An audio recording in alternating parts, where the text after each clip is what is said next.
मत्ती 5 अध्याय उसकी 20वीं आयत कहती है, क्योंकि मैं तुमसे कहता हूँ कि यदि तुम्हारी धार्मिकता शास्त्रियों और फरीसियों की धार्मिकता से बढ़कर ना हो तो तुम स्वर्ग के राज्य में कभी प्रवेश ना करने पाओगे।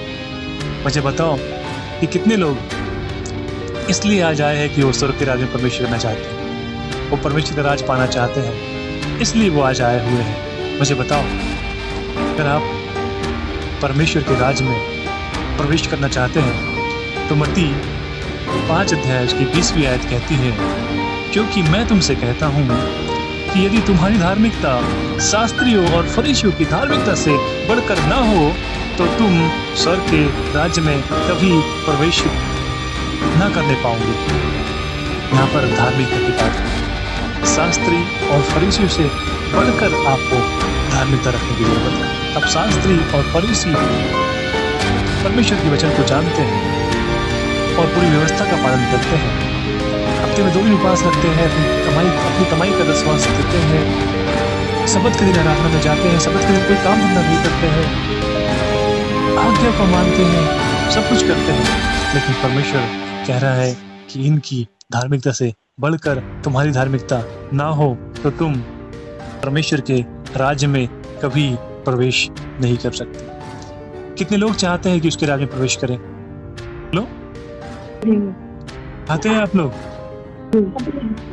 तो मत्ती 5 अध्याय परमेश्वर के राज्य में प्रवेश करने की बात करता है। तो आइए हम जानेंगे कि कैसे हम परमेश्वर के राज्य में प्रवेश कर सकते हैं। हम देखते हैं परमेश्वर का वचन यहाँ पर कहता है, उसकी 3री आयत कहती है, धन है वे जो मन के दीन है, क्योंकि स्वर्ग का राज्य उन्हीं का है।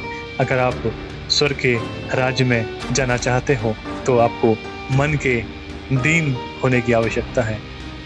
अपने आप को छोटा करना, मन में घमंड नहीं करना कि अरे मैं तो ये हूँ, मेरा ये रुतबा है, ये पावर है, ये मेरे से कैसी बात कर रही है। आपके मन में एक चीज़ है, आपको किसी ने सडनली बोला तो आपका मन उसको एक्सेप्ट नहीं करेगा। देखो मेरे से ऐसी बात कर रही है, समझती क्या है अपने आप को, समझता है क्या है ये, मेरे से ऐसी बात कर रहा है। आप मन में एक बड़े इंसान हो और आपका ईगो हर्ट हो रहा है। लेकिन परमेश्वर का वचन कहता है कि आपको मन में दीन होने की जरूरत है। इसने मेरे से ऐसा कही, इसने मेरे से ऐसा कहा, आपके मन में वो बात लग गई और आपका मन दुखी हो गया उसे मिलकर। क्यों? क्योंकि आप मन में दीन नहीं हो, आप अपने मन में कुछ हो। मैं यहाँ का अधिकारी हूँ और मेरे से एक छोटा सा कर्मचारी ऐसा बोल रहा है, मैं आया तो उसने मुझे कुर्सी नहीं दिया, वो खड़ा नहीं हुआ।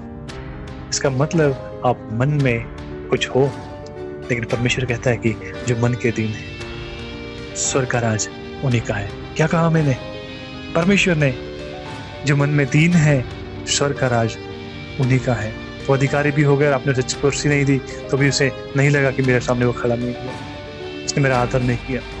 देखिए मन का दीन है तो उसे फर्क नहीं पड़ेगा। आगे कहता है, धन है वे जो शोक करते हैं, क्योंकि वे शांति पाएंगे। धन है वे जो शोक करते हैं, जो यीशु मसीह के नाम के कारण दुखी है, शोक करते हैं। लोगों की परिस्थिति को देखकर उनको दया आती है, दुखी होते हैं, उनके आंखों में आंसू होते हैं कि परमेश्वर की प्रजा नाश हो रही है। उन्हें वचन बताया तो गया लेकिन वो विश्वास नहीं करती, तो वो उनके लिए दुखी है, शोकित है। तो परमेश्वर कहता है वो आनंद मनाएंगे, क्योंकि वो आनंद मनाएंगे। धन है वे जो नम्र है, क्योंकि वे पृथ्वी के अधिकारी है। अगर आप नम्र हो, परमेश्वर को अधिकारी बनाने जा रहा है। आप नम्र होते चले जाओ, परमेश्वर को ऊंचा उठाते चले जाएगा, आप अधिकारी हो जाएंगे। आप नम्र बनो। धन है वे जो धर्म के भूखे और प्यासे हैं। धन है वे जो परमेश्वर के धर्म के भूखे और प्यासे हैं। धार्मिकता यह है कि यीशु मसीह हमारा प्रभु है और हमारा उद्धार करता है। जो इस बात का भूखा और प्यासा है, उसको जानने के लिए, उसके धर्म को, उसकी व्यवस्था को, उसके रीति रिवाजों को, उसकी विधियों को, उसकी चितौनियों को के लिए भूखा और प्यासा है, क्योंकि वो तृप्त किया जाएगा। अगर आपको ये भूख है तो परमेश्वर आपको तृप्त करेगा और आप तृप्त होने जा रहे हैं। मेरे धन है वे जो धन्य है वे जो दयावंत है, क्योंकि उन पर दया की जाएगी। क्या आप दया करते हो दूसरों पर देखकर? क्या आपको दया आती है? अगर आपको नहीं आती तब खतरे में हो। आपको दया नहीं आती तब खतरे में हो कि आप पर भी नहीं की जाएगी। जब आपका न्याय होगा ना तो आप पर दया नहीं की जाएगी, क्योंकि आपने दया नहीं की तो आप पर भी नहीं की जाएगी। आपने बुरा किया, आपके साथ भी होगा। आपने गाली बकी, आपको भी बकेंगी। ये परमेश्वर का रूल है। लेकिन धन्य है जो दया करते हैं, क्योंकि उन पर दया की जाएगी। आप दूसरों की क्षमा करो, परमेश्वर आप पे क्षमा करेगा। आप दूसरों पर दया करो, परमेश्वर आप पर दया करेगा। ये रूल है स्वर्ग का, किंगडम का रूल रेगुलेशन है। ये किंगडम ऑफ गॉड, यही रूल चलता है वहां पर। दया करो और दया पाओ, क्षमा करो और क्षमा पाओ, प्रेम करो और प्रेम पाओ। यही उसके राज्य का रूल है मेरे प्रियो। धन्य है वे जिनके मन शुद्ध है, क्योंकि वे परमेश्वर को देखेंगे। धन्य है वे जिनके मन शुद्ध है, क्योंकि वे परमेश्वर को देखेंगे। धन्य है वे जिनके मन शुद्ध है, वे परमेश्वर को देखेंगे। हालेलुया। क्या आपके मन शुद्ध है? क्या आपके मन में शुद्धता है? क्या आपका मन पवित्र है? क्या आपके मन में किसी के लिए योजनाएं तो नहीं है? किसी को गिराने के लिए, किसी के लिए बुराई, किसी के लिए बैर है, किसी के लिए कुछ है, किसी के लिए गाली है, किसी को नीचे दिखाना है? क्या आपके मन में ये इसने मेरे से ऐसा बोला था, मैं इसे जब मेरे चक्कर में फंसेगा ना इसे बताऊंगा कि मैं कौन हूँ, इसको बताऊंगा जब ये पहाड़ के नीचे आएगा ना तो इसे मालूम चलेगा। क्या आपके मन में किसी के लिए गिराने की योजना है? क्या आपके मन में किसी के लिए हानि पहुंचाने की योजना है? तो आपके मन शुद्ध नहीं है।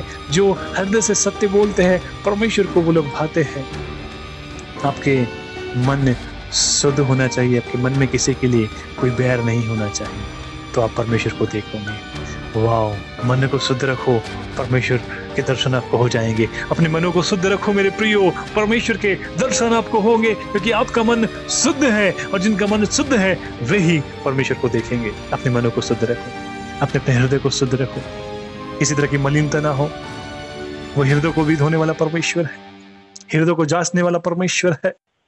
अपने हृदय को, अपने मनों को शुद्ध रखो मेरे प्रिय, शुद्ध रखो मेरे प्रिय।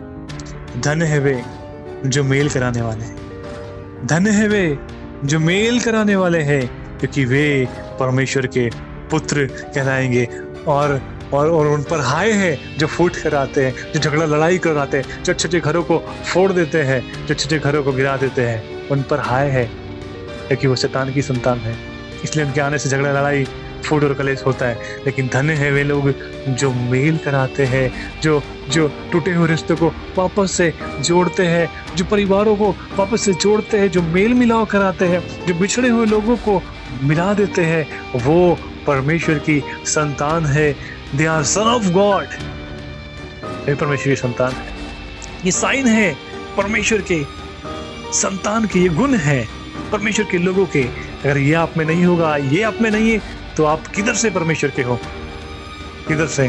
शैतान आपके पीछे खड़ा है, बोलता है ये मेरा है। इसको गलतफहमी होगी कि ये परमेश्वर का है। इसको लगता है कि 4 दिन से चर्च जा रहा है ना, तो इसको लगता है कि परमेश्वर का है, पर तो मेरा ही है। ये भेड़ के रूप में भेड़िया है। देखो कब भी फाड़ खाता है, अब भी बिल्कुल इसको बोलो, कुछ बुरा बोलो, देखो अब भी भेड़िया निकलता है, देखो फाड़ता है। कुछ गलत बोलो इसको और देखो फिर कैसे इसके अंदर से जो बेटा है ना वो निकलता है। और फिर लड़ाई झगड़ा मारपीट गाली गलौज जो भी करो था। यीशु नाम की जय जय हो, यीशु नाम की जय जय हो। वो अब झगड़ा लड़ाई कर रहे, गाली बक रहे। किधर से धर्मी है वो? इसलिए अपने आप को मूर्ख मत बनाओ, शैतान को अवसर मत दो, परमेश्वर के प्रेम में बढ़ते चलो मेरे प्रियो।